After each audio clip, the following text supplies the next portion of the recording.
দেখুন, আমি station manager এবং অন্যান্য যারা আধিকারিক যারা ছিল তাদের কাছ থেকে জানতে চাইলাম যে এখানে তো প্যাসেঞ্জার অবস্ট্রাকশন অ্যাজ সাচ সেরকম ব্যাপার নয়, তবে এটাও সত্যি কথা, ব্যারাকপুর স্টেশনকে নিয়ে রেল মন্ত্রকের বেশ কিছু পরিকল্পনা আছে স্টেশন সৌন্দর্যায়ন এবং অমৃত ভারত প্রকল্পে এই স্টেশনকে আরও সৌন্দর্যায়ন এবং সুন্দর করে বিশ্বমানের স্টেশন গড়ে তোলার এটাও একটা বিষয় আছে।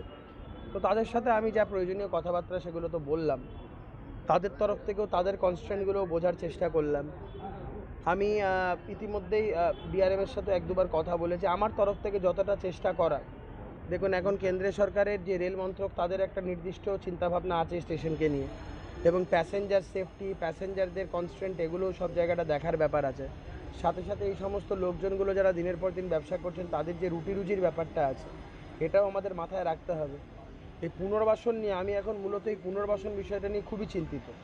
কারণ এই মানুষগুলো যারা এখানে, কেউ তো রাজা মহারাজা পরিবারের নয়, বা কেউ সুখে স্বাচ্ছন্দ্যে দোকান ভেঙে দিলে তারা থাকবে এমন বিষয়টা নয়। এলাকার বিধায়ক হিসাবে আমার এটা একটা অত্যন্ত চিন্তার কারণ যে এই মানুষগুলোকে নিয়ে আমি আগামী দিন কী করব, বা এই মানুষগুলোর জন্য আমি আগামী দিন কী করতে পারবো।